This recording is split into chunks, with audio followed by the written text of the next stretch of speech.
To our amazing viewers at Cheating Tales Lab, welcome and thank you. Your presence makes these stories worth sharing. We'd love to hear, which part of the world are you joining us from? Let us know. Now, let's dive into today's story. Chapter 1, The Morning After. Bobby Mills stood in his backyard, staring at the fresh dirt where his daughter's garden used to bloom. The morning dew mixed with diesel fuel residue, creating an oily sheen across the torn earth. Tire tracks from heavy machinery scarred the lawn like open wounds. Emma's sunflowers, her grandmother's heirloom tomatoes, the butterfly bush they'd planted together last spring, all of it gone. Daddy, 8-year-old Emma appeared beside him, her Batman pajamas still wrinkled from sleep. Her chocolate brown hair hung in tangles, and her eyes were red from crying herself to sleep. Maybe we can plant it again? Bobby's jaw tightened as he knelt down to her level. The same jaw that had earned him respect in 20 years of construction work, the same measured control that built his company from nothing into a $1 million operation. We'll see, sweetheart. But Bobby Mills never forgot. And he damn sure never forgave. Bobby, stop being so dramatic. Diana's voice cut through the morning air like broken glass. She emerged from their 2-story colonial home, perfectly dressed despite the early hour. Her blonde hair was pulled back in a severe bun, and her designer yoga outfit probably cost more than most people's rent. It was just a garden. Emma can take up piano or something more appropriate. Appropriate.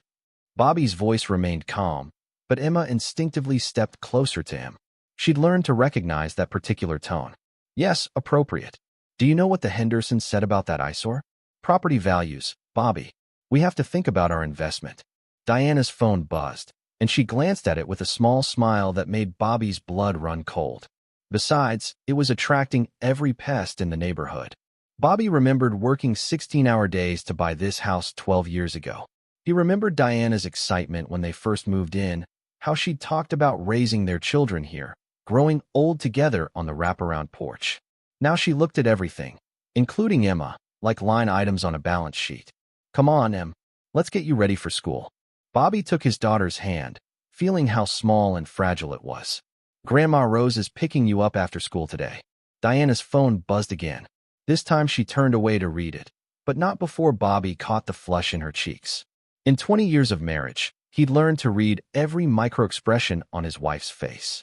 This one belonged to someone else now.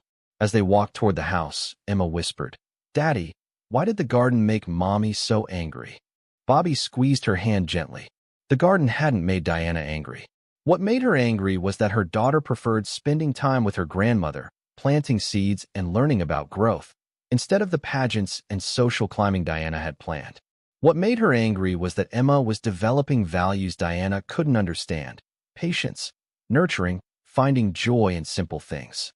What made her angry was that the garden represented everything Bobby's mother had taught Emma that Diana was not. Sometimes people don't understand what makes other people happy, Bobby said carefully. But that doesn't mean we stop trying to be happy. 3 hours later, Bobby stood in his construction office trailer, surrounded by blueprints and contracts. His company, Mills Construction, specialized in high-end residential projects. He'd built his reputation on attention to detail and keeping promises.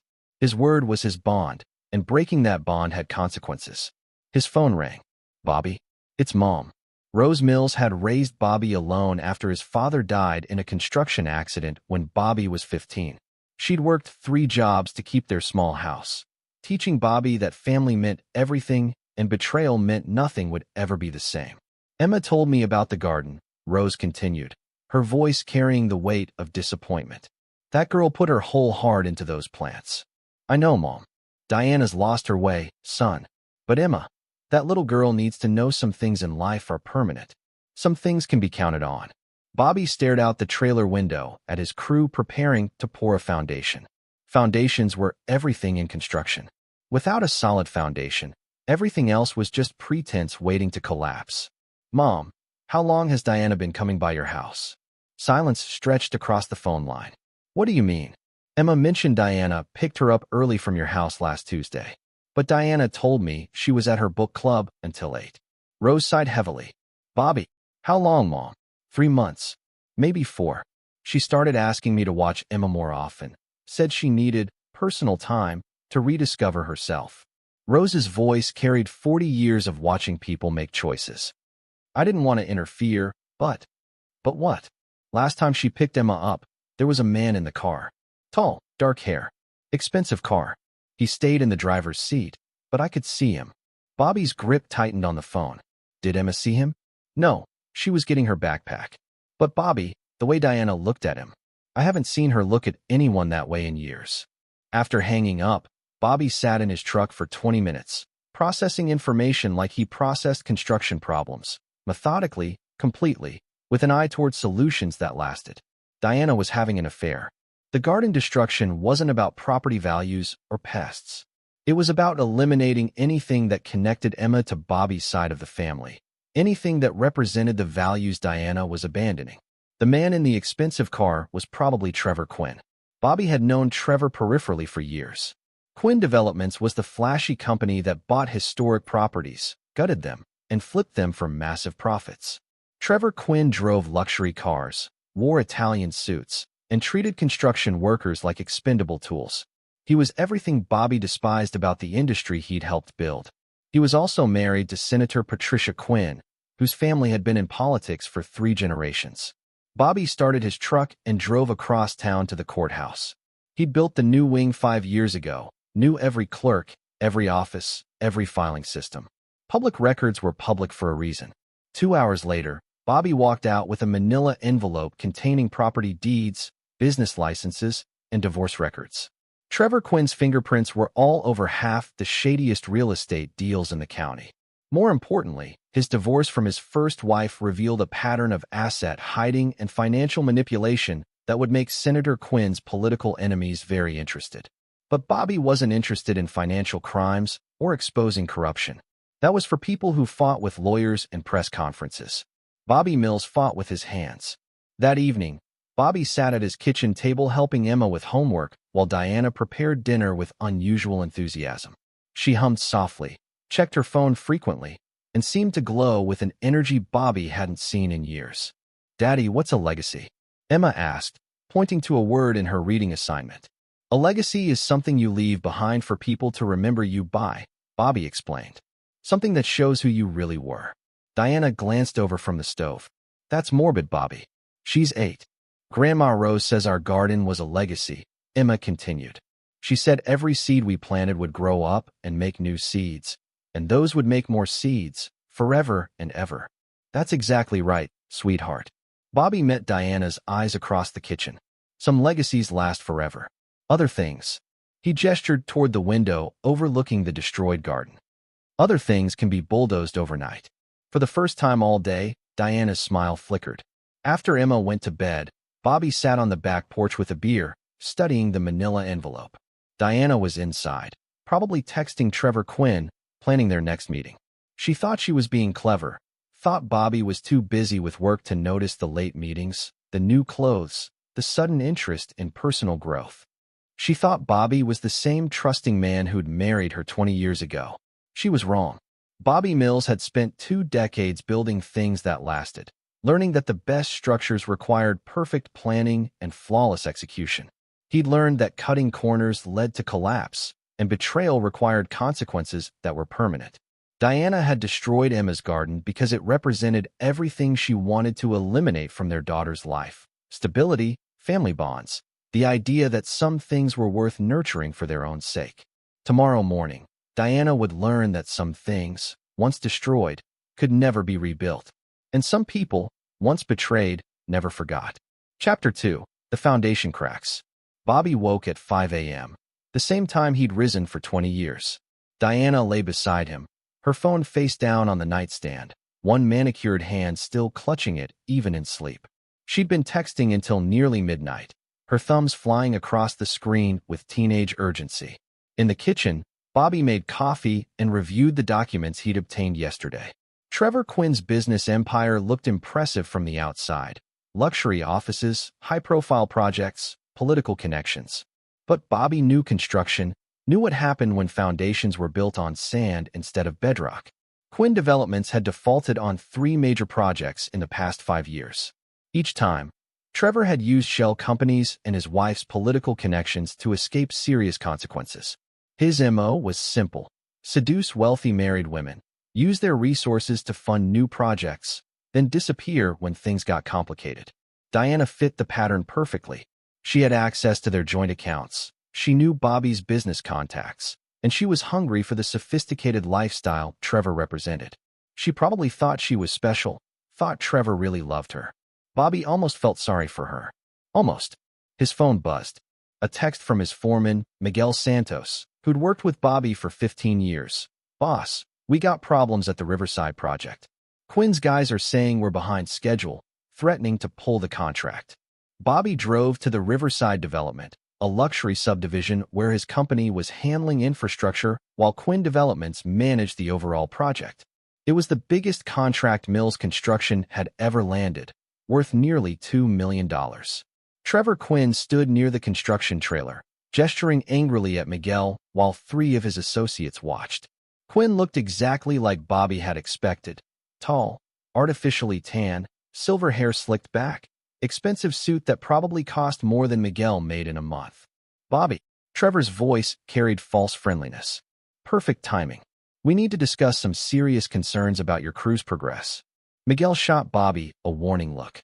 In 15 years of working together, they developed a communication system that didn't require words.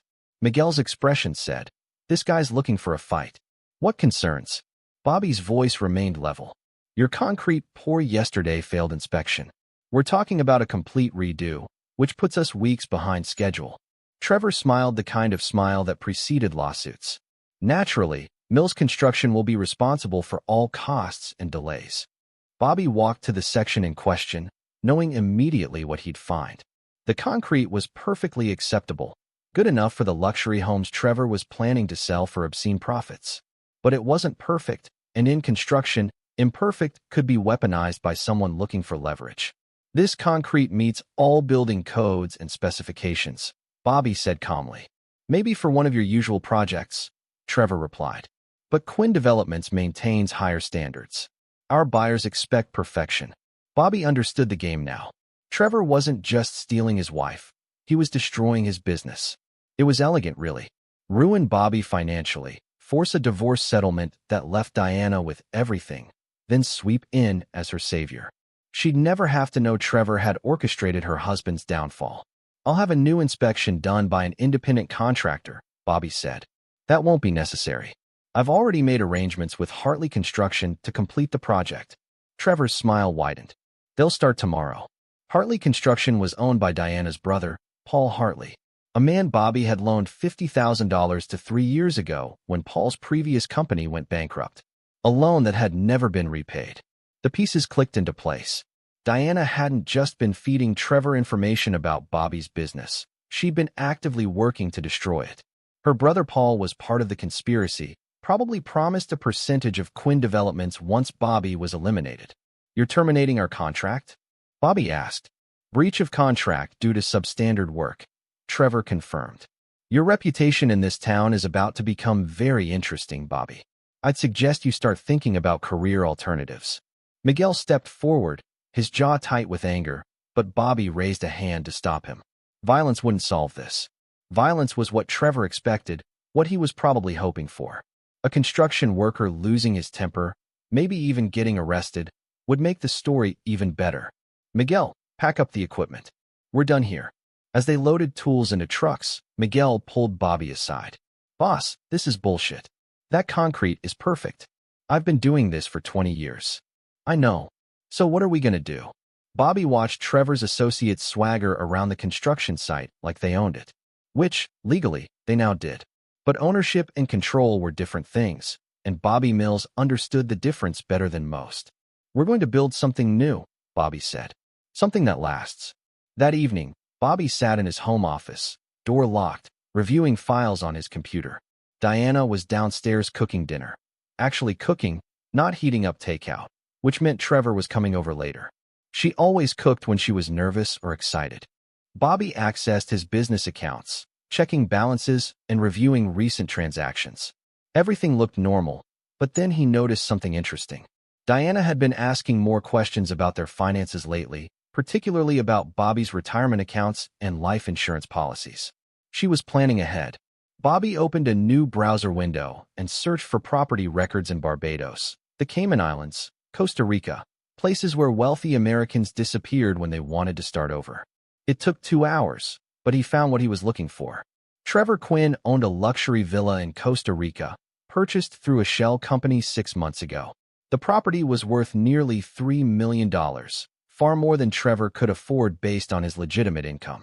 More importantly, it was registered under a name that wasn't Trevor Quinn. It was registered under the name Thomas Quinlan. A quick search revealed that Thomas Quinlan had been married to a wealthy widow in Arizona 5 years ago. She died in a car accident 18 months later, leaving Quinlan everything. The Arizona police had investigated, found no evidence of foul play, and closed the case. But Bobby found something the Arizona police had missed. Hospital records showing that Mrs. Quinlan had been prescribed medication for a heart condition, medication that became lethal when combined with alcohol. On the night she died, she'd had dinner at an expensive restaurant. The restaurant's records showed she'd ordered wine. Trevor Quinn wasn't just a con artist. He was a killer. Bobby printed everything and added it to his manila envelope. Then he made 3 phone calls. The first was to a private investigator named Ray Duncan, an ex-cop who specialized in insurance fraud. Bobby had used Ray's services before when workers filed suspicious injury claims. The second was to his lawyer, Kevin Walsh, a man who'd handled Bobby's business contracts for 10 years. Kevin owed Bobby a favor. Bobby had testified on Kevin's behalf during a messy divorce that could have cost him his law license. The third call was to his mother. "Mom, I need you to take Emma for a few days. Maybe a week." "Bobby, what's happening?" "Something I should have handled a long time ago. But Emma can't be here when it happens." Rose Mills had raised a son in a world where promises mattered and betrayal had consequences. She didn't ask for details. "I'll pick her up tomorrow after school." "Thanks, Mom." "And Mom, no matter what you hear about me in the next few weeks, remember that Emma comes first. Always." "I know, son. I know." Bobby hung up and stared at the manila envelope containing Trevor Quinn's secrets. Diana thought she was smart, thought she'd found a way to upgrade her life without consequences. She thought Bobby was just another working-class husband who'd roll over when defeated. She was about to learn that Bobby Mills didn't roll over. He rolled forward. Downstairs, Diana was setting the table with their good china, the plates they only used for holidays and special occasions. She'd changed into a black dress Bobby hadn't seen before, and her hair was styled differently, softer, more romantic. "You're dressed up," Bobby observed. "I thought we could have a nice dinner together. We never do that anymore." Diana's smile was practiced, the kind she used when asking for expensive things. "Maybe we could talk about taking a vacation. Somewhere tropical." "Sounds expensive. We can afford it. Your business is doing so well." Diana moved closer, trailing her fingers down Bobby's chest. "You work so hard for us. You deserve to relax." Bobby caught her hand, studying her face. This was goodbye, he realized.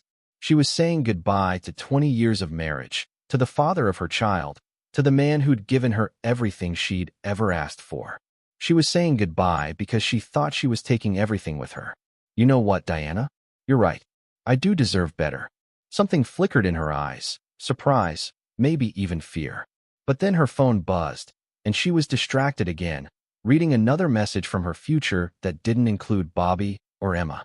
"I'll be working late tonight," Bobby said. "Don't wait up." He kissed her forehead, breathing in her expensive perfume, memorizing the moment. Tomorrow, everything would change. Tomorrow, Diana would learn that destroying Emma's garden was the worst mistake she'd ever made. Because Bobby Mills was about to plant some seeds of his own. Seeds that would grow into consequences Diana couldn't even imagine. Chapter 3, The First Document. Bobby arrived at his office before dawn, the manila envelope containing Trevor Quinn's secrets locked in his truck's gun safe. He'd spent the night planning, remembering lessons his mother had taught him about patience and his father had taught him about building things that lasted. By 6 a.m., Miguel and the core crew had gathered in the trailer. These were men Bobby had worked with for years. Luis, who could operate any piece of heavy equipment. Jake, whose electrical work was so precise it looked like art. Tom, who could read concrete like others read books. They were more than employees. They were craftsmen who took pride in their work. "Boys, I want you to know that losing the Quinn contract isn't your fault," Bobby began. "The concrete was perfect. The work was perfect. What happened yesterday was about something else entirely. Miguel spoke up. Boss, we got families. If the company goes under, the company isn't going under, but we're going to make some changes. Bobby pulled out copies of new contracts he'd prepared the night before. Every man in this room is getting a 10% raise, effective immediately. And every man in this room is getting a bonus based on company profits. The men exchanged glances. In construction, raises usually came after successful projects, not after losing major contracts. There's a catch, Bobby continued. What I'm about to tell you doesn't leave this room. Ever. And what we're going to do might make some people in this town very unhappy with us. Jake, a 30-year veteran who'd worked with Bobby's father, leaned forward. What kind of unhappy? The kind where they try to destroy our reputations, maybe even our lives. Bobby met each man's eyes. I won't lie to you. This could get ugly. Anyone who wants out can leave now. Full pay, no hard feelings. Nobody moved. Luis, whose daughter was starting college in the fall, asked quietly, What did they do to you, boss? Bobby had hired Luis when the man was fresh out of prison, gave him a chance when nobody else would. Luis had never forgotten that kindness, and Bobby had never regretted that decision. They made it personal, Bobby said simply. They involved my daughter. That changed everything. These men had worked in Bobby's backyard, had attended Emma's birthday parties, had watched her grow up from a toddler who followed them around the construction sites to a bright 8-year-old who knew the names of every tool and could spot quality work from 50 yards away. Emma was their princess too. What do you need us to do? Miguel asked. Bobby spread blueprints across the conference table, not building plans, but detailed maps of every property Trevor Quinn owned or was developing in the county. We're going to build something new. Something that shows this town who Trevor Quinn really is. At 9 a.m., Bobby walked into the office of the county building inspector, a man named Frank Morrison who'd been approving Bobby's work for 15 years. Frank was honest, competent, and completely by the book. Exactly the kind of official who hated being manipulated. Bobby, heard about the Quinn situation. That's rough, man. Frank, I need to ask you something, and I need you to think carefully before you answer. Bobby placed a photograph on Frank's desk, a picture of the concrete pour that Trevor had rejected. Is there anything wrong with this work? Frank studied the photo for several minutes, his trained eye examining every detail. This is beautiful work, Bobby. Clean lines, proper aggregation, excellent finish. I'd approve this in a heartbeat. Trevor Quinn claims it failed inspection. Frank's expression darkened. I never inspected that concrete. Quinn's office called and said they were handling their own inspections using private contractors. Private contractors who work for Quinn. Yeah. Frank leaned back in his chair. Bobby, I've been doing this for 25 years. I've seen every trick in the book. What Quinn did to you? That's not about construction standards. That's about something else. Bobby placed another document on Frank's desk, a complaint form requesting a full investigation of Quinn Development's inspection practices. Would you be willing to look into how many of Quinn's projects have used private inspectors instead of county officials? Frank picked up the form, reading carefully. This could take weeks, maybe months. I've got time. This could also make some powerful people very angry. Quinn's married to a senator. I know. Frank signed the complaint form. I'll start with his current projects and work backward. If Quinn's been bypassing county inspections to hide substandard work, people need to know. At 11 a.m., Bobby met with Ray Duncan, the private investigator, at a diner across town. Ray was a lean man in his 50s, with gray hair and the kind of watchful eyes that missed nothing. He'd been a detective for 20 years before starting his own agency. Interesting reading, Ray said, tapping the folder containing Trevor Quinn's background information. Thomas Quinlan, mysterious deaths, shell companies in Costa Rica. You know what you're suggesting here? I'm not suggesting anything. I'm asking you to investigate. Bobby, if this guy really is what you think he is, then you're not just dealing with infidelity and business fraud. You're dealing with someone who kills people for money. Then maybe it's time someone stopped him. Ray studied Bobby's face. What exactly do you want me to find? Everything. Financial records, travel patterns, communication with my wife, connections to previous victims. I want to know what Trevor Quinn had for breakfast 3 years ago. That's a lot of work. Expensive work. Bobby slid a check across the table. That's a retainer. There's more where that came from. Ray pocketed the check. I'll need a few days to get started. In the meantime, you should be careful. If Quinn suspects you're investigating him, let him suspect. I'm not hiding. At 1 p.m., Bobby drove to Emma's school. She was sitting under a tree during lunch, reading a book instead of playing with other children. Since the garden's destruction, she'd been quieter, more withdrawn.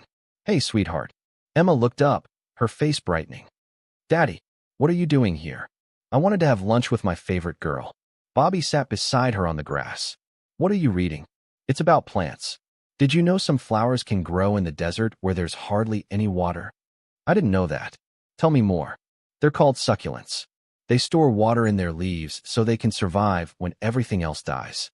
Emma traced the pictures with her finger. Grandma Rose says maybe we could plant some in our yard.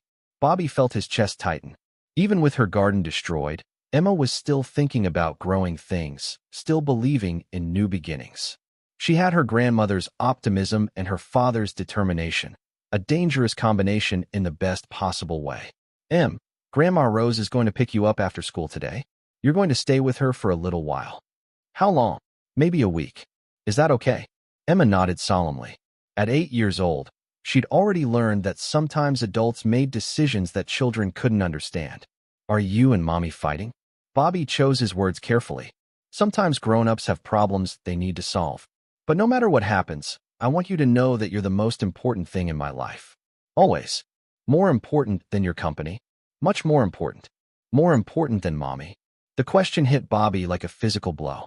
Emma was asking because she sensed the truth, that her parents' marriage was over, that everything was about to change. She was asking because she needed to know where she stood in the wreckage. Emma, you are my heart. You are my legacy. Everything I do for you. She nodded again, satisfied. Daddy, yeah. When I grow up, I want to build things like you do. But I want to build gardens too. You can build whatever you want, sweetheart. The world is yours. That evening, Bobby sat in his truck outside Diana's yoga studio, watching her emerge with Trevor Quinn. They were trying to be discreet, leaving separately, meeting at his car around the corner. But Bobby had been expecting this, had been watching their patterns for weeks. Diana looked radiant in a way she hadn't in years. She laughed at something Trevor said, touched his arm with intimate familiarity. They were comfortable together, natural. This wasn't a new affair. It was a relationship that had been building for months, maybe longer. Trevor opened the car door for her, playing the gentleman. He was handsome in an obvious way, successful in a flashy way. He represented everything Diana thought she wanted: sophistication, wealth, excitement. He also represented everything Bobby was about to destroy. Bobby's phone buzzed. A text from Diana. Running late tonight. Don't wait up. Another lie.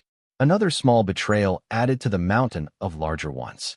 Bobby drove home to their empty house, poured himself a whiskey, and sat at his kitchen table with the manila envelope. Tomorrow, he'd start implementing his plan. Tomorrow, he'd begin building something new from the ashes of his marriage. Tonight, he'd mourn the woman Diana used to be. The young teacher he'd fallen in love with 20 years ago, the excited new mother who'd cried when Emma took her first steps, the wife who'd once made him believe in forever. That woman was gone, replaced by someone Bobby didn't recognize, someone who could destroy a child's garden without remorse. But if Diana thought Bobby would quietly disappear, she was wrong.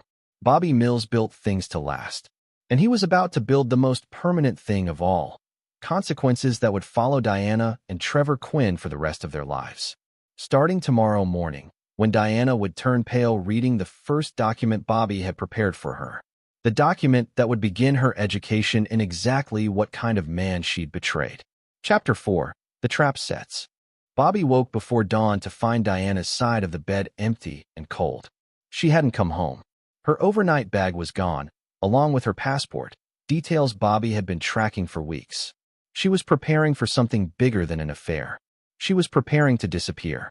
The document Bobby had prepared lay on the kitchen counter, sealed in a manila envelope with Diana's name written in his careful block letters.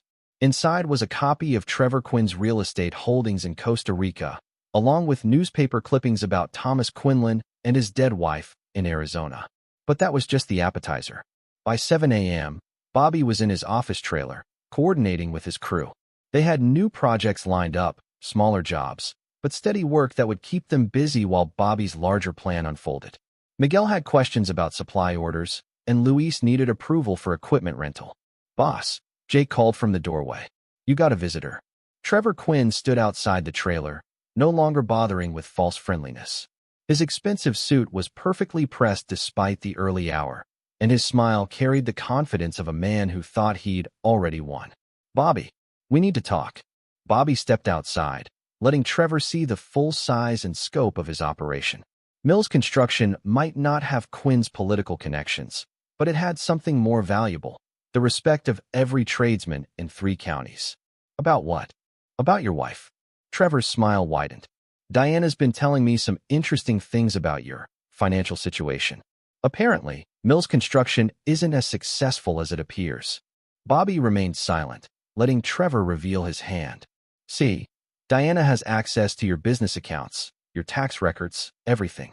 And what she's found is a company that's been struggling for years, hiding debt, probably committing fraud to stay afloat. Trevor stepped closer. Now, I'd hate for that information to become public. Bad for business, you know. What do you want? A clean divorce. Diana gets the house, half the business assets, and primary custody of Emma. You don't contest anything, don't make waves, and I'll make sure your little accounting irregularities stay private. Bobby felt his crew watching from inside the trailer. Miguel's hand was resting near a crowbar, ready to defend his boss if needed. But this wasn't a fight that could be won with violence. And if I refuse? Then Diana files for divorce anyway, along with a complaint to the state licensing board about your business practices. You'll lose everything: company, house, daughter, freedom. Fraud charges are serious business. Trevor was good. He'd constructed an elegant trap using Diana's inside knowledge and Bobby's own success against him. The business records Diana had access to could be interpreted as evidence of financial irregularities if viewed by the right prosecutor. A vindictive ex-wife's testimony would be devastating. I need time to think about it. You have 48 hours. Diana's already moved out, by the way. She's staying somewhere safe while she considers her options. After Trevor left, Bobby sat in his truck, processing the threat. Diana and Trevor had been planning this for months, probably longer.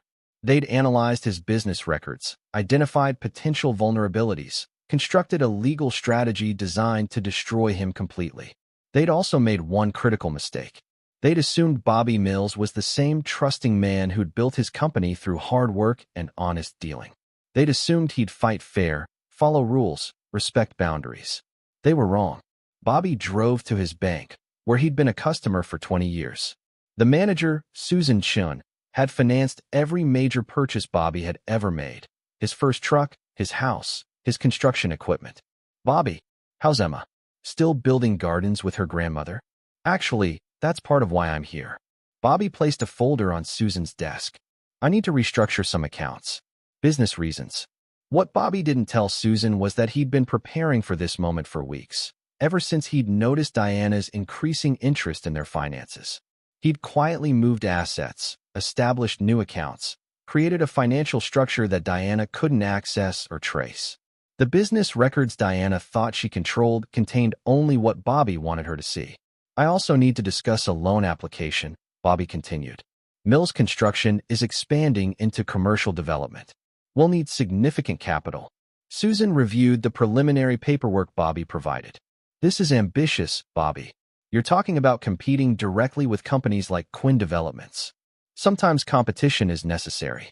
By noon, Bobby had visited 3 more banks, 2 law firms, and a commercial real estate office. By evening, he'd established the foundation for a new company, Mills Development Corporation, with enough capital backing to bid on major projects throughout the region. Trevor Quinn was about to discover that Bobby Mills wasn't just a construction worker who'd gotten lucky. He was a businessman who understood that in capitalism, money was just another tool. And Bobby Mills knew how to use tools. That evening, Bobby drove to his mother's house to have dinner with Emma. Rose had prepared Emma's favorite meal, grilled cheese sandwiches and tomato soup, and they ate at the small kitchen table where Bobby had done his homework 30 years ago. Daddy, Grandma Rose showed me pictures of the garden you and her built when you were little, Emma said, her face animated with excitement. She said you planted a whole apple tree by yourself. That tree is still growing in Grandma's backyard, Bobby replied. Want to see it after dinner? They walked outside together, Emma's small hand in Bobby's, to the apple tree that now stood 20 feet tall. Its branches were heavy with fruit, and its roots had spread deep into the soil. Some things take time to grow, Rose said, joining them in the yard. But when they're planted right, with good soil and proper care, they last forever. Bobby understood the lesson. His mother had been teaching Emma about patience and permanence, about the difference between quick fixes and lasting solutions. "Grandma, can we plant another tree?" Emma asked. "Maybe at Daddy's house." "We'll see, sweetheart. Sometimes we have to clear away old growth before we can plant something new." That night, Bobby sat in his childhood bedroom, surrounded by planning documents and legal papers. His phone buzzed constantly, Diana calling, texting, probably wondering why he hadn't responded to Trevor's ultimatum. He didn't answer. Instead, he called Ray Duncan. "I've got preliminary findings," Ray said without preamble. "Your friend Thomas Quinlan has been very busy. 3 wives, all wealthy, all dead within 2 years of marriage. Arizona police missed it because they only looked at the most recent case." "What about the others?" "Car accident in Nevada 5 years ago. Drowning in Florida 3 years before that. All ruled accidental. All convenient for Mr. Quinlan's bank account. Evidence. Circumstantial, but compelling. Insurance policies taken out shortly before each death. Witness statements that don't quite add up. Financial records showing large transfers just before the accidents." Bobby felt cold satisfaction settling in his chest. "What about Diana?" "He's following the same pattern. Expensive gifts, luxury trips, promises of a new life together. Your wife has already signed preliminary papers transferring power of attorney to Quinn for certain financial matters. She's giving him legal control of our assets." "Partial control. Enough to access accounts, make investments, basically steal everything without technically committing theft. Very clever. Not clever enough." Ray was quiet for a moment. "Bobby, I have to ask, what are you planning to do with this information?" Bobby stared out his childhood window at the apple tree he'd planted with his mother's help. The tree that had grown strong and tall because it had been planted with patience, nurtured with care, and given time to develop deep roots. "I'm going to build something that lasts," Bobby said. The next morning, Diana would find the first document Bobby had prepared for her. She'd learned that her husband wasn't the naive construction worker she thought she was manipulating. She'd learned that Bobby Mills had been building his own trap, one that had been years in the making, one that would capture not just her and Trevor, but everyone who'd helped them betray the man who'd given them everything. Starting with Diana's brother Paul, whose construction company was about to lose every contract it had ever secured through Bobby's recommendations. The trap was set. Now Bobby just had to wait for them to walk into it. Chapter 5. The Pressure Builds. Diana's scream echoed through the empty house at 6:47 a.m. Bobby was already at his office when his security system sent him the alert. He watched through hidden cameras as Diana discovered the manila envelope on the kitchen counter, read its contents, and called Trevor in a panic. The documents Bobby had left were carefully chosen. Photos of Trevor's Costa Rican villa, newspaper clippings about Thomas Quinlan's dead wives, and Diana's own signed power of attorney papers that she thought were private. But the most devastating item was a simple printout of their joint bank accounts that now showed a balance of exactly $1. Bobby had moved their money to new accounts Diana couldn't access, accounts established in Emma's name with Rose Mills as trustee. 20 years of their marriage was now held in trust for their daughter's future. Diana couldn't touch a penny without Bobby's permission. His phone rang. "Bobby, you bastard. What have you done?" "Good morning, Diana. I see you found my little gift. You can't do this. That money is half mine." "Actually, it's not. Those accounts were opened with my name only, funded entirely by my company's profits. Legally, you never had any claim to them." Bobby's voice remained calm, while Diana's grew more frantic. "The house, however, is jointly owned. Feel free to live there. Of course, without access to any money, you might have trouble paying the mortgage, utilities, insurance. This is illegal. I'll sue you for everything." "With what money?" "Your lawyer is expensive, Diana. Trevor's lawyer is even more expensive. And I have a feeling Trevor's going to be very busy with his own legal problems soon." Through his security cameras, Bobby watched Diana frantically searching through papers, probably looking for documents that proved her financial claims. She wouldn't find them. Bobby had been preparing for this moment for months. "What do you want?" Diana's voice cracked with desperation. I want you to understand something very important, Bobby said. You destroyed Emma's garden because you thought it was just dirt and plants. But that garden represented 20 years of my life, building something, nurturing it, watching it grow. You killed it in one morning because it wasn't convenient for your new plans. Bobby, please. Now you're going to learn what it feels like to watch something you've built get destroyed overnight. Bobby hung up and immediately called Paul Hartley, Diana's brother. Paul's construction company had been surviving on contracts Bobby had recommended to him, work that Paul's incompetent crew routinely botched before Bobby's people quietly fixed their mistakes. Paul, it's Bobby. We need to talk. Bobby, man, I heard about the divorce. I'm sorry, but Diana's my sister, you know? I have to support her. I understand family loyalty. That's why I'm calling to give you a heads up. About what?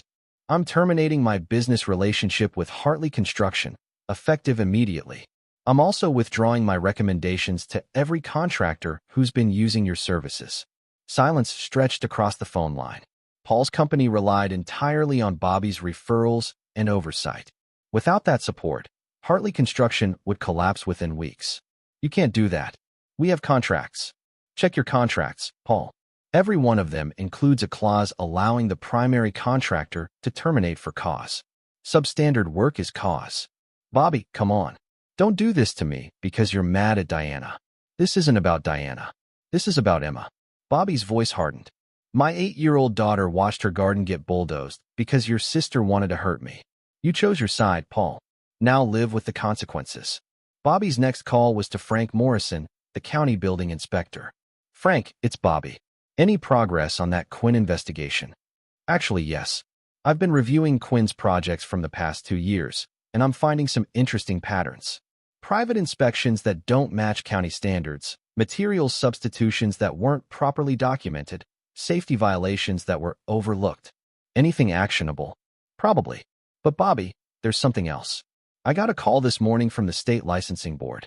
Someone filed a complaint against Mills Construction, alleging financial irregularities and fraud. Bobby had been expecting this. Diana? The complaint came from Diana Mills and Paul Hartley. They're claiming you've been manipulating contracts to hide business losses, using substandard materials, falsifying inspection reports. All lies. I know that. Anyone who's worked with you knows that. But the state board has to investigate anyway. They want to see your books, interview your crew, review your recent projects. Bobby smiled. This was exactly what he'd hoped would happen. Tell them I'll cooperate fully. Complete transparency. Bobby, aren't you worried? Even false accusations can damage your reputation. Frank, I've been in business for 20 years. My books are clean, my work is perfect, and my crew will testify to my character. Diana and Paul just handed me the opportunity to prove, in a court of law, that they're liars. What about Quinn's involvement? Trevor Quinn made the mistake of threatening me yesterday.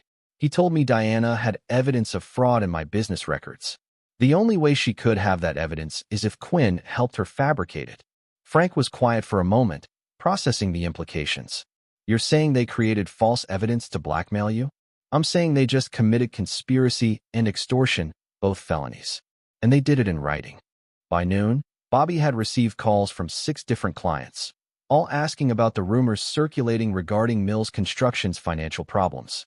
Word traveled fast in the construction industry, and Diana's complaint to the state licensing board was already generating gossip. Bobby handled each call the same way. Complete honesty about the situation, an invitation to review his books personally, and a promise that Mills Construction would continue operating at the highest standards regardless of his personal problems. 3 clients canceled their contracts.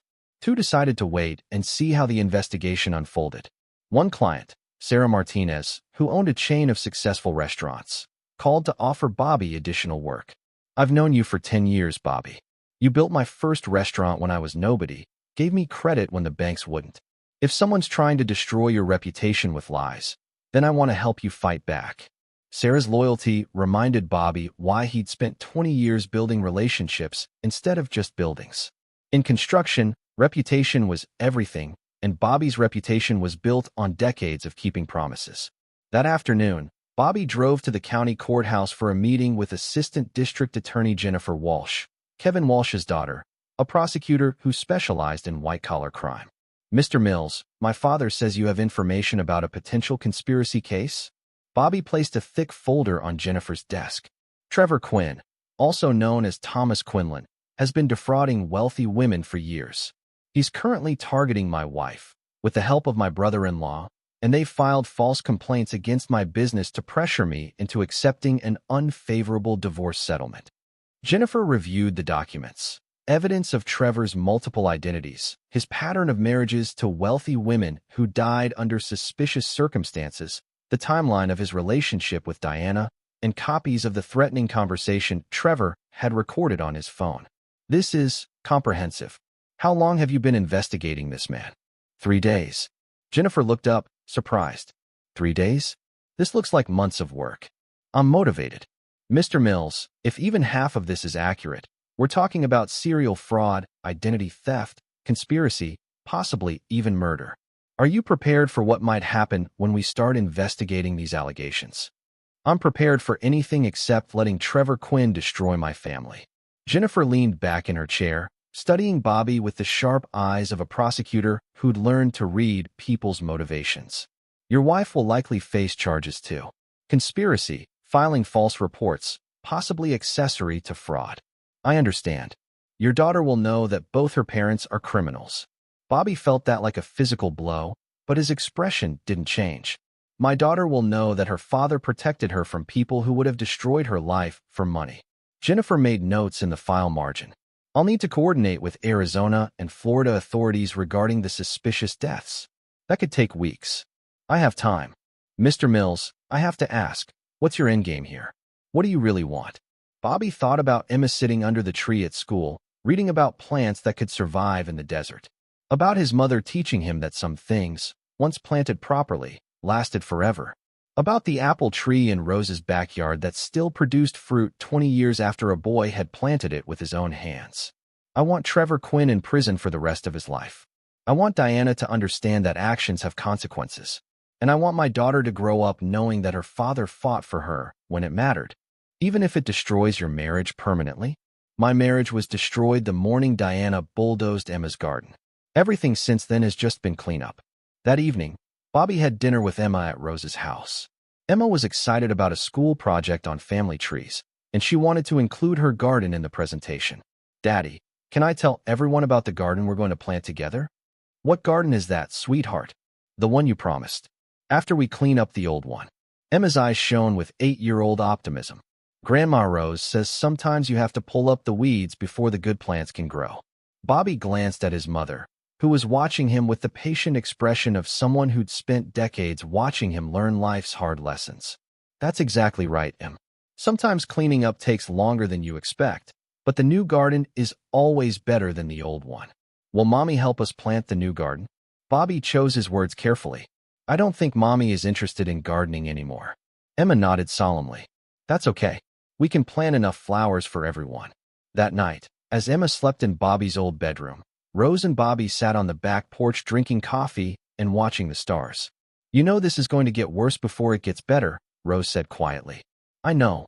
Diana might go to prison. Emma might lose her mother. Emma lost her mother the day Diana chose Trevor Quinn over her own daughter. Rose was quiet for a long moment. Your father would have done the same thing. You think he'd approve? I think he'd be proud that his son knows the difference between building something and tearing it down. Rose reached over and squeezed Bobby's hand. Just remember that Emma needs to see you building, not just destroying. Bobby understood. The trap he'd set for Diana and Trevor was elaborate and devastating, but it was essentially destructive. Emma needed to see her father creating something positive from the wreckage of their family. Tomorrow, Bobby would start building something new, not just a business or a legal case, but a future where Emma could grow up safe from people who would use her as leverage in their games. A future where gardens could grow without fear of being destroyed by people who didn't understand their value. The pressure was building on Diana and Trevor, but Bobby's real work was just beginning. Chapter 6. The Net Titans. Trevor Quinn's world began unraveling at exactly 9:15 a.m. when FBI agents walked into his luxury office building. Bobby watched from across the street as federal investigators carried out boxes of documents while Trevor's employees gathered on the sidewalk, confused and frightened. Ray Duncan had been busy. The private investigators' contacts and law enforcement had fast-tracked the multi-state investigation into Thomas Quinlan's suspicious activities. Arizona police reopened their file on Mrs. Quinlan's death. Florida authorities began reviewing the drowning case, and the FBI's Financial Crimes Unit started tracing Quinn's shell companies and offshore accounts. Bobby's phone buzzed with a text from Diana. "This is insane. Trevor's being investigated for murder. You have to stop this." He didn't respond. Diana still didn't understand that this wasn't Bobby's vendetta. It was Trevor's past catching up with him. Bobby had simply accelerated the timeline. Miguel appeared beside Bobby's truck. "Boss, you see the news?" "What news?" "Channel 7 is calling it the Costa Rica connection. They're saying Quinn might be responsible for multiple deaths across several states." Miguel grinned with savage satisfaction. "They're also saying his wife, the senator, had no idea about his real identity." Senator Patricia Quinn's political career was collateral damage Bobby hadn't anticipated, but he felt no sympathy. A senator who couldn't investigate her own husband's background didn't deserve public trust. Bobby's phone rang. Jennifer Walsh, the prosecutor. "Mr. Mills, we have a problem. Diana and her brother have hired Clayton Rivers." Bobby knew the name. Rivers was the most expensive criminal defense attorney in the state, famous for getting wealthy clients acquitted on technicalities. His fees started at $50,000. Where did Diana get that kind of money? That's what we're trying to figure out. Rivers' retainer was paid in cash, which suggests someone with significant liquid assets is backing her defense. Bobby understood immediately. Trevor had been preparing for this possibility, probably had escaped money hidden in accounts Diana could access. Even facing federal investigation, he was still trying to protect his investment in Diana. What does this mean for the case? It means Rivers will try to portray Diana as an innocent victim manipulated by Quinn. He'll argue she had no knowledge of Quinn's criminal activities and was simply a woman trapped in an abusive marriage seeking help from a sympathetic friend. And the false complaints against my business? Rivers will claim Diana was acting on Quinn's advice, that she genuinely believed the financial irregularities were real. Without solid evidence of intentional fraud, she might walk away with nothing more than a slap on the wrist. It's possible. Bobby hung up and sat in his truck, processing this development. He'd underestimated Diana's survival instincts and Trevor's preparation. They'd planned for the possibility of exposure and had resources in place to minimize consequences. But Bobby had planned for this too. He drove to his bank, where Susan Chun was waiting with documents Bobby had prepared weeks ago. "Susan, I need to activate the trust fund transfer we discussed. All of it. Every penny. I want Diana's divorce attorney to discover that there are no marital assets to claim. Everything goes to Emma's trust fund, managed by my mother until Emma turns 25. Susan processed the paperwork, legally transferring Bobby's entire net worth, nearly $2 million, into an irrevocable trust for Emma's benefit. Under Pennsylvania law, trust funds established for a child's welfare couldn't be claimed in divorce proceedings. Diana would get nothing. Bobby's next stop was his lawyer's office, where Kevin Walsh was reviewing the state licensing board's investigation into Mills Construction. "Good news and bad news," Kevin began. "The bad news is that the state board is taking the complaint seriously. They want to interview your entire crew, review every project from the past 5 years, and audit your financial records." "What's the good news?" "The good news is that Paul Hartley is an idiot. He submitted falsified documents as evidence against you. Invoices for materials you supposedly purchased but never used, inspection reports that don't match county records, financial statements that contradict bank records." Kevin spread the documents across his desk. "Bobby, these forgeries are so obvious that a first-year law student could spot them. Paul either didn't understand that state investigators would verify everything, or he panicked and did sloppy work." "What does that mean?" "It means Paul just committed perjury and filing false reports, both felonies.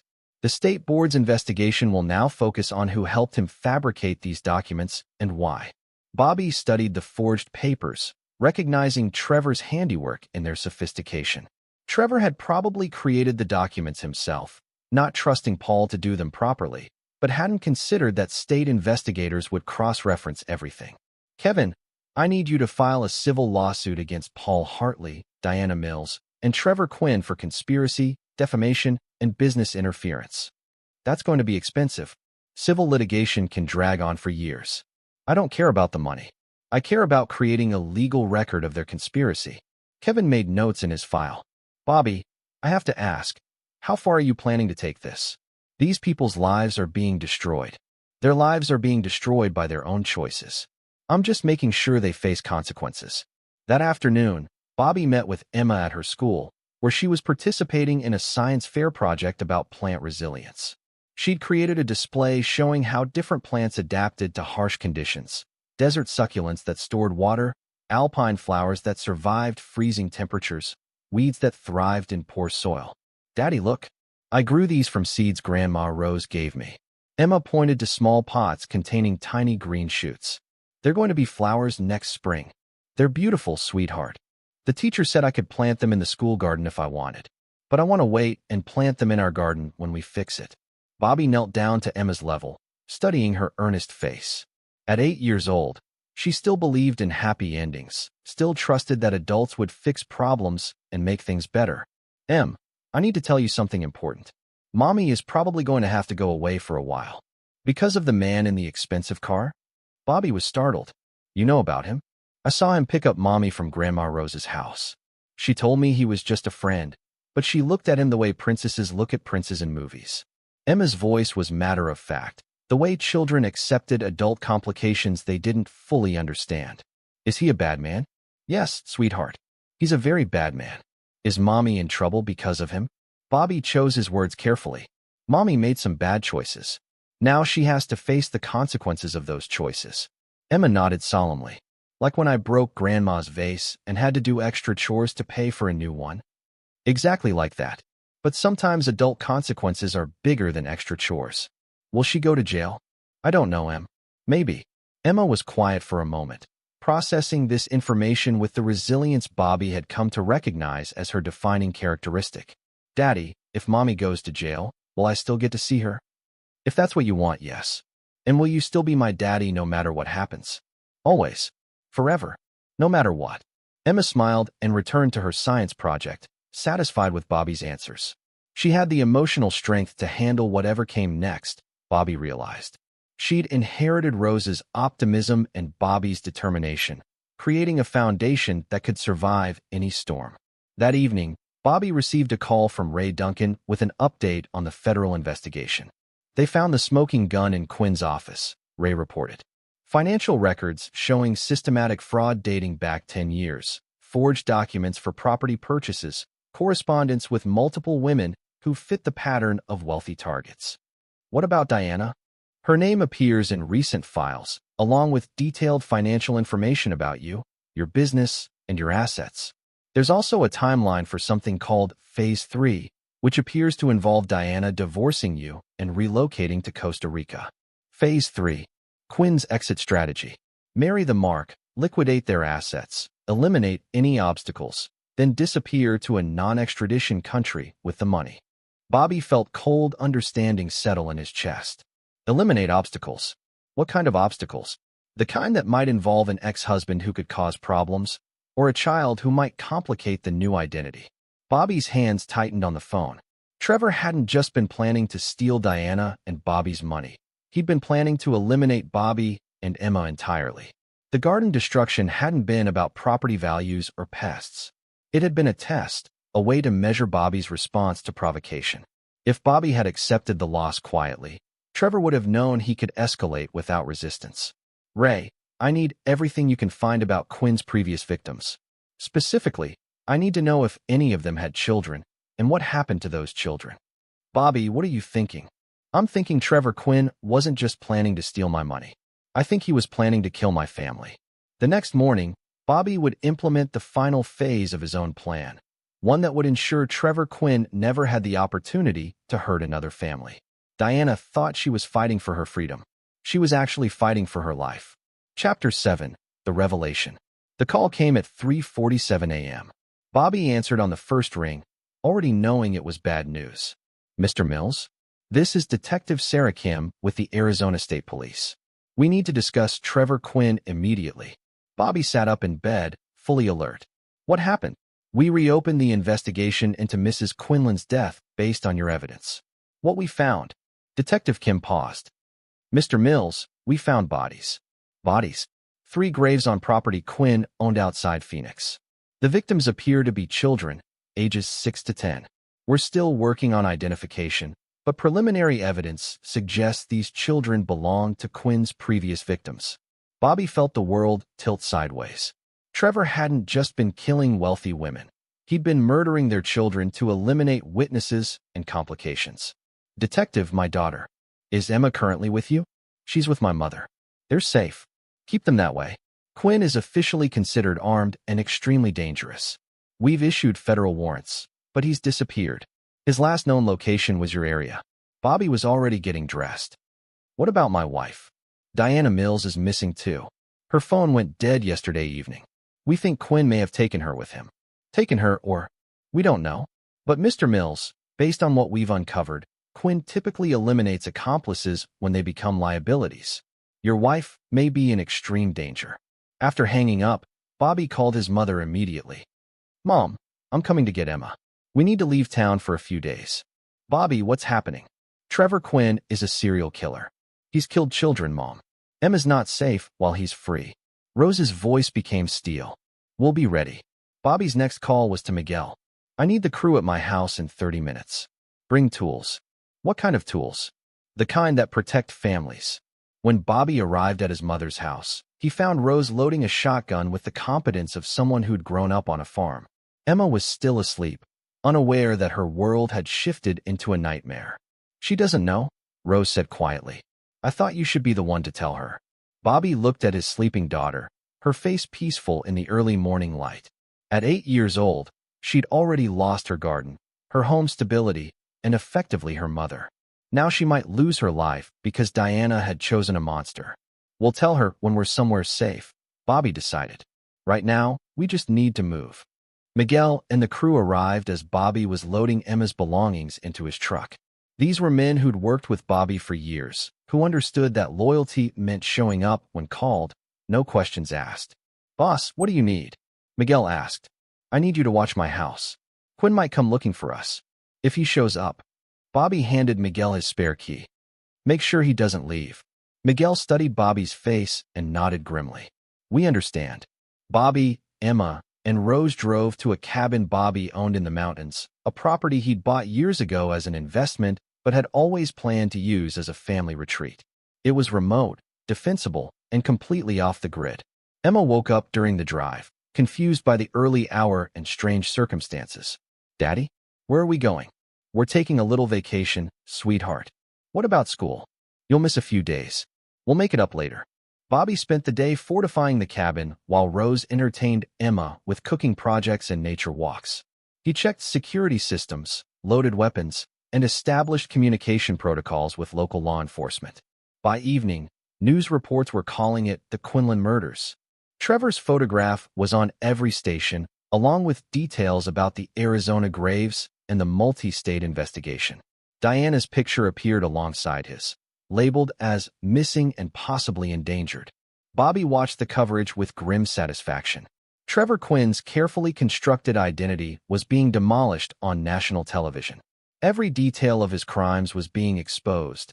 Every victim was being remembered. Every lie was being revealed. But Trevor was still free. Emma fell asleep early, exhausted by the day's disruptions. Rose sat beside Bobby on the cabin's porch, both of them armed and alert. You think he'll come after her? Rose asked. I think Trevor Quinn is a predator who's been cornered. Cornered predators are unpredictable. What about Diana? Bobby had been avoiding that question all day. I think Diana is already dead. Quinn doesn't leave witnesses. Rose was quiet for a moment. Emma's going to need counseling. Therapy. A lot of support. She'll have it. Whatever she needs. She's going to ask about her mother eventually. What will you tell her?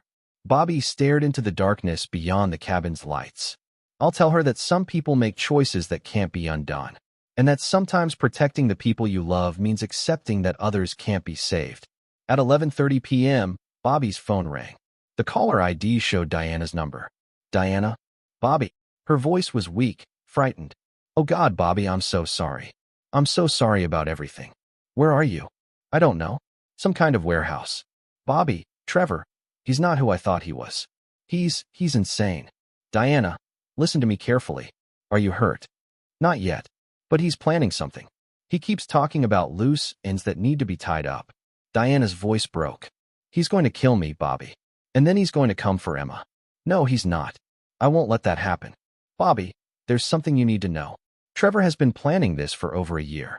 He researched our family, our finances, everything. He chose me specifically because...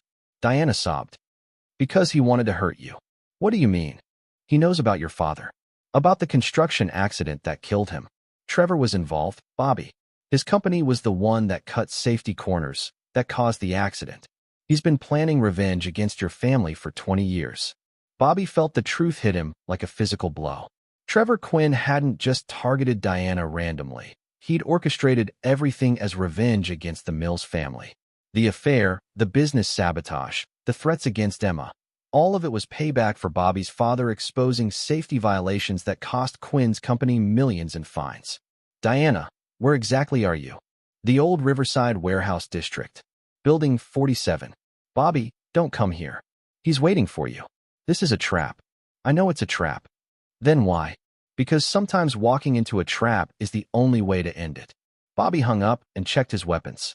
He had everything he needed. Rifle, handgun, knife, and 20 years of construction experience that had taught him how to move through buildings quietly and efficiently. Rose appeared in the doorway. You're going after him. I have to. As long as Trevor's alive, Emma will never be safe. The police. Don't know the terrain like I do. Don't have the motivation I have. Bobby kissed his mother's forehead. If I don't come back, Emma gets everything. Raise her to be strong. Bobby, raise her to be strong, but teach her to be kind. Don't let what happened to Diana poison her against love. Rose nodded, understanding that this might be goodbye. Your father would be proud. My father would understand that some things are worth dying for. Bobby drove toward the Riverside Warehouse District, knowing he was walking into Trevor Quinn's final trap. But Trevor had made one crucial mistake. He'd assumed Bobby would come alone, desperate and unprepared. Instead, Bobby Mills was coming as himself, a man who built things to last, who kept promises, who protected his family at any cost. Trevor Quinn was about to learn the difference between a predator and a protector, and only one of them would survive the night. Chapter 8. The Final Confrontation. The Riverside Warehouse District stretched along the river like a graveyard of industrial ambitions.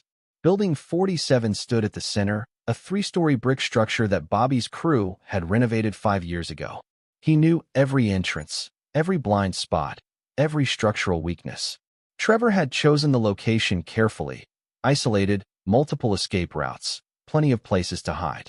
But he'd made the mistake of choosing a building Bobby knew better than anyone alive. Bobby parked a quarter-mile away and approached on foot, using shadows and construction debris for cover. His phone vibrated with text messages from Miguel.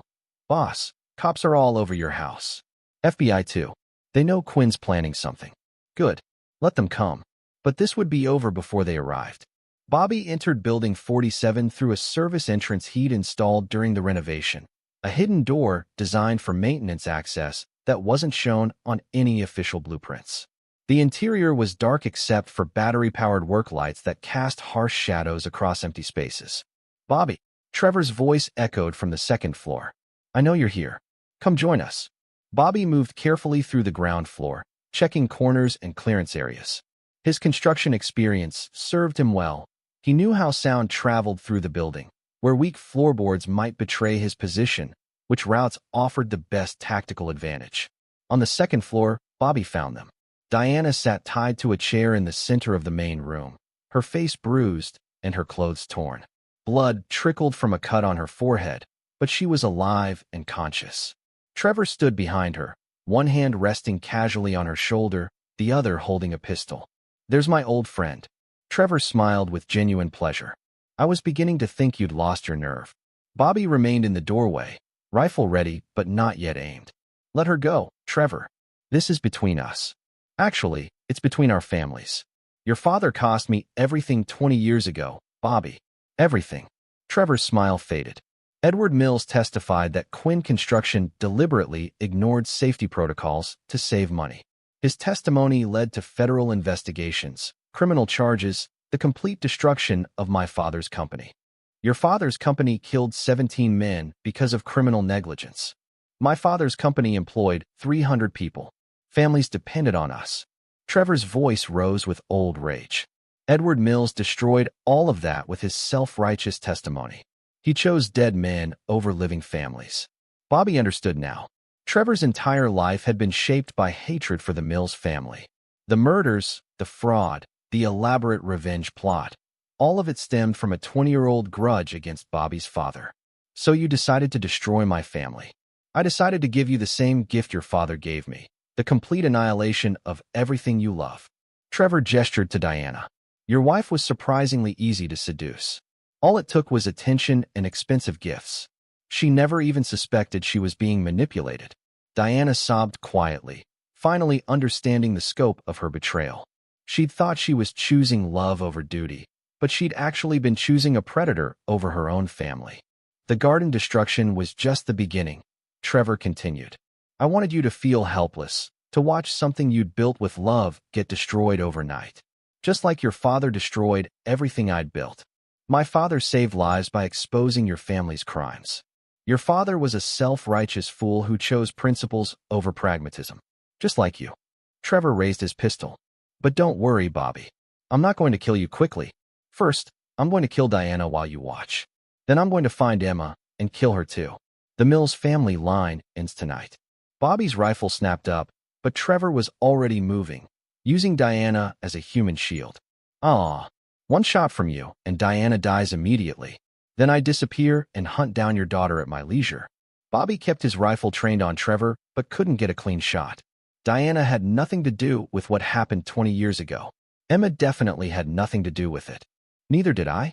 I was 16 years old when your father destroyed my family. But I still paid the price, didn't I? Trevor's face contorted with decades of suppressed rage. I spent my entire adult life rebuilding what Edward Mills destroyed. Every dollar I stole, every woman I killed, every crime I committed, all of it was payment toward this debt.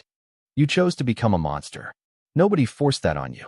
Your father forced it on me by leaving me no other choice.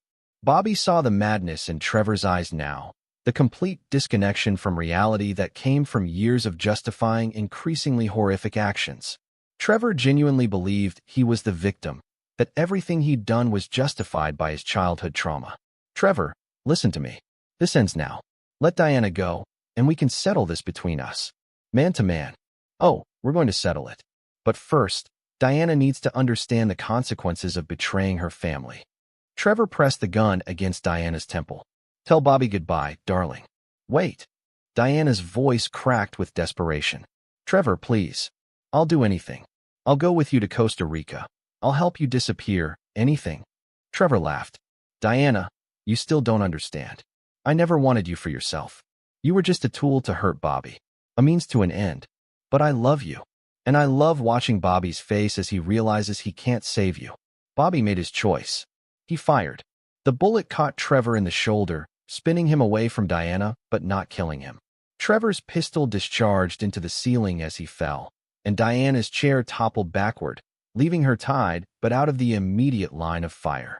Trevor rolled behind a support pillar, wounded but still dangerous. You missed, Bobby. No, I didn't. Bobby had been aiming for the shoulder. He needed Trevor alive for what came next. I'm bleeding pretty bad here. Trevor called out. But I've got enough left in me to finish this. Bobby moved carefully through the maze of construction equipment and building materials, using his knowledge of the building's layout to flank Trevor's position. He could hear Trevor's labored breathing, could track his movement by the blood trail he was leaving. You know what the funny thing is? Trevor's voice came from behind a stack of drywall. I actually enjoyed Diana's company. She's intelligent, attractive, enthusiastic in bed. Under different circumstances, I might have actually loved her. Bobby reached Diana and cut her restraints quickly. Are you hurt? Just bruised. Bobby, I'm so sorry. I'm so sorry about everything. We'll deal with that later. Right now, I need you to get out of here. What about you? I'm going to finish what my father started. Diana hesitated, then kissed Bobby's cheek gently. I know you'll never forgive me, but I want you to know that what I felt for him, it wasn't real. You and Emma are my family. You always were. I know. Diana moved toward the exit while Bobby stalked Trevor through the construction debris. The wounded man was getting weaker, leaving more blood with each step. Bobby. Trevor's voice was fainter now. Your father never told you the whole truth about that construction accident, did he? Bobby kept moving, closing distance. Edward Mills wasn't just a whistleblower. He was the foreman on that project. He knew about the safety violations and said nothing until after people died. He only testified to save his own skin. Bobby found Trevor collapsed behind a pile of lumber, his face pale from blood loss. The pistol lay just out of reach, and Trevor was too weak to get to it. My father was a good man, Bobby said quietly. Your father was a coward who let 17 men die and then blamed my family to cover his own guilt. Bobby knelt beside Trevor, studying the man who'd spent 20 years planning revenge against an innocent family.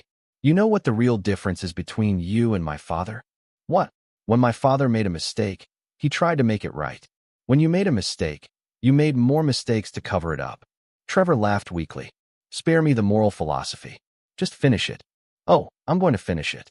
But not the way you think. Bobby pulled out his phone and dialed 911. This is Bobby Mills. I'm at Building 47 in the Riverside District. I've apprehended Trevor Quinn. Send ambulances and police. Trevor stared at him in confusion. You're calling for help?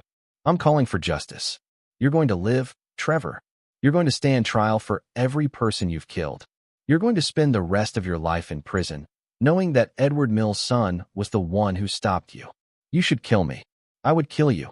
I know you would. That's the difference between us. Police sirens wailed in the distance, growing closer. Soon the building would be filled with law enforcement, medical personnel, and federal agents who would ensure Trevor Quinn never hurt another family. Bobby. Trevor's voice was barely a whisper now. What about Diana? What about your marriage? Bobby looked toward the exit where Diana had disappeared. Some things can be rebuilt. Others can't. Diana and I will have to figure out which category we fall into. And Emma? Emma will grow up knowing that her father kept his promises. She'll grow up knowing that good people fight for what's right, even when it's difficult.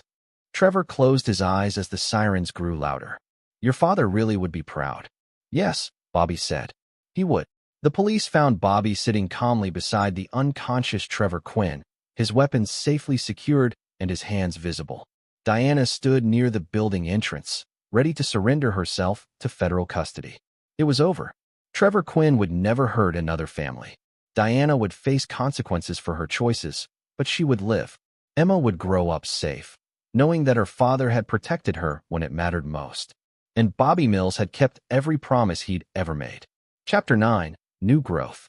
6 months later, Bobby stood in his backyard with Emma, both of them holding shovels. The bulldozed earth had been cleared away completely, replaced with fresh soil and careful landscaping. They'd planned the new garden together, designing it to be twice as large as the original. Daddy, are you sure the tomatoes will grow here? Emma asked, carefully placing seeds in the prepared holes. I'm sure, sweetheart. Grandma Rose says this is the best soil we've ever had. Emma had grown during the months since Trevor's capture. She was taller, more confident, and had developed a mature understanding of adult complexities that both impressed and saddened Bobby. She knew her mother was in prison. She knew why, and she'd accepted it with the resilience that seemed to define the Mills family. Will Mommy be able to see our garden when she gets out? Diana had been sentenced to 3 years in minimum security prison for conspiracy and filing false reports. With good behavior, she might be released in 18 months. Bobby had mixed feelings about her eventual return, but he'd promised Emma they would navigate that situation together when it happened. If she wants to see it, yes. Do you think she'll want to help us take care of it? Bobby considered his answer carefully. Diana's letters from prison suggested genuine remorse and a desire to rebuild their relationship. But forgiveness was a process, not a decision, and trust would have to be earned slowly. I think your mother is learning some important lessons about what really matters in life, Bobby said. When she gets out, we'll see if she wants to be part of our family again. Emma nodded and continued planting. She'd inherited her grandmother's optimism, but tempered it with her father's pragmatism. She hoped for the best, but prepared for whatever came. Rose emerged from the house carrying a tray of lemonade and sandwiches. At 72, she'd become Emma's primary female role model, teaching her cooking, gardening, and the kind of practical wisdom that came from decades of facing life's challenges head-on. How's the planting going? Rose asked. We're almost done with the vegetables. Emma reported. Tomorrow we're planting the flower section. Bobby's phone buzzed with a text from Miguel. Boss, the Morrison project is ahead of schedule. Crew wants to know if we can start the Martinez renovation early. Mill's construction had not only survived the state investigation, but emerged stronger than ever. The false charges against Bobby had been thoroughly debunked, leading to criminal charges against Paul Hartley and enhanced credibility for Bobby's company. Word had spread throughout the construction industry that Bobby Mills was a man who kept his promises under pressure, and new clients were lined up for months. Daddy, look. Emma pointed to a section of the garden where green shoots were already emerging. The seeds we planted last month are growing. Bobby knelt beside his daughter, studying the tiny plants that represented new life growing from carefully prepared soil. The parallels weren't lost on him. Sometimes destruction was necessary before genuine growth could begin. Trevor Quinn had been sentenced to life in prison without possibility of parole. The federal investigation had connected him to 7 murders across 4 states, with evidence suggesting additional victims that might never be identified. He would spend the rest of his life in maximum security, his elaborate schemes reduced to prison routine and medical appointments. Paul Hartley had received 5 years for fraud and conspiracy. His construction company had collapsed completely, and he'd lost everything: his business, his house, his reputation. Diana's brother had discovered that loyalty to family sometimes came with consequences he hadn't anticipated. Daddy, Emma's voice interrupted Bobby's thoughts. Are you okay? I'm perfect, sweetheart. Just thinking about how much our garden has grown. Emma studied their work with the critical eye of someone who understood that gardens required patience, planning, and consistent care. It's going to be beautiful when everything grows up. It already is beautiful. That evening, Bobby sat on his back porch with a beer, watching Emma and Rose examine their plants with flashlights. His daughter was explaining photosynthesis to her grandmother with 8-year-old enthusiasm, using terms she'd learned from library books about botany. Bobby's phone rang. Kevin Walsh, his lawyer. Bobby, I wanted to give you an update on the civil lawsuit. Good news or bad news? Good news. Trevor Quinn's assets are being liquidated to pay restitution to victims' families. You're entitled to significant compensation for business damages and emotional distress. How significant? Probably around $3 million. Maybe more. Bobby was quiet for a moment, processing the information. $3 million would secure Emma's future completely, pay for the best education money could buy, and ensure she never had to worry about financial security. Kevin, I want all of it to go into Emma's trust fund. Every penny. Bobby, you could use some of that money for yourself. Buy a new house, expand the business, take a vacation. I have everything I need. After hanging up, Bobby watched his daughter and mother discussing plant biology with the kind of focused intensity that suggested genuine passion. Emma had found something she loved, something that connected her to family traditions while pointing toward her own future. She was growing into someone Bobby was proud to know. A car pulled into the driveway. Jennifer Walsh, the prosecutor who'd handled Trevor's case. She walked around to the backyard with the confident stride of someone who brought good news. Bobby, how's retirement treating you? I'm not retired. Just selective about my projects. Jennifer sat beside Bobby on the porch steps.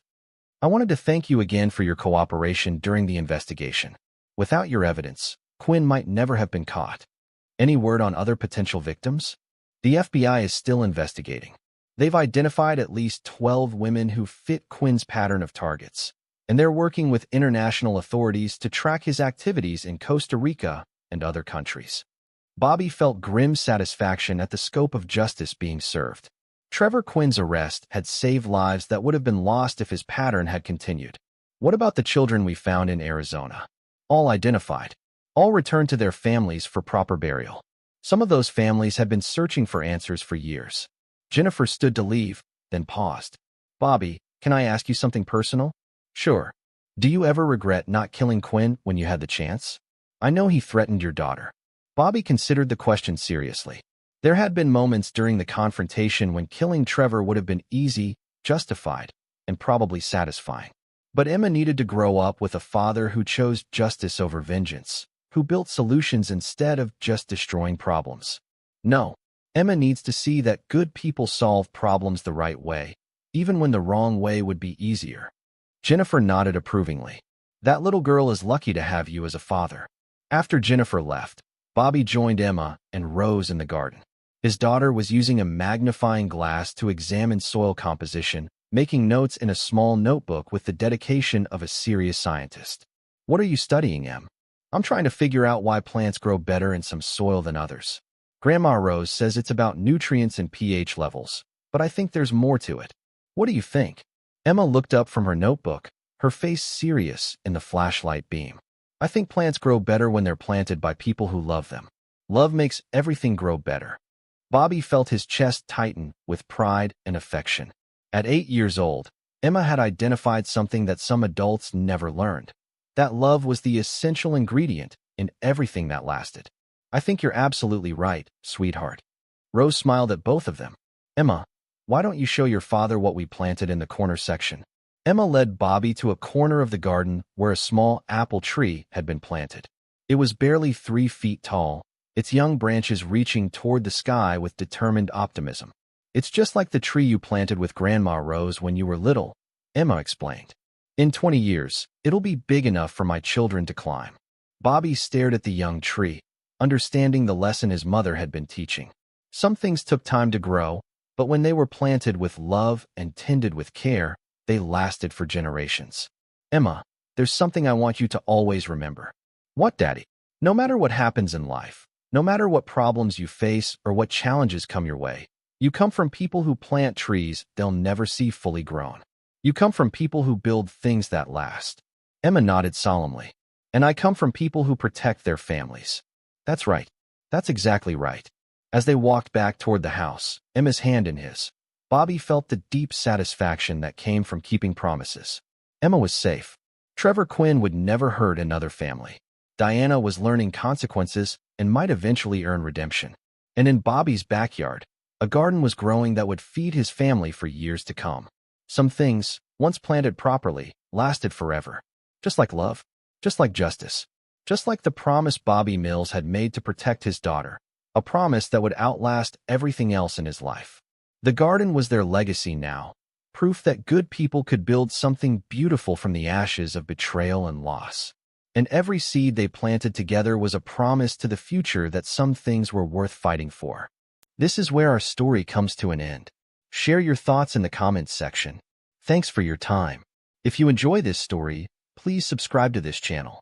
Click on the video you see on the screen, and I will see you there.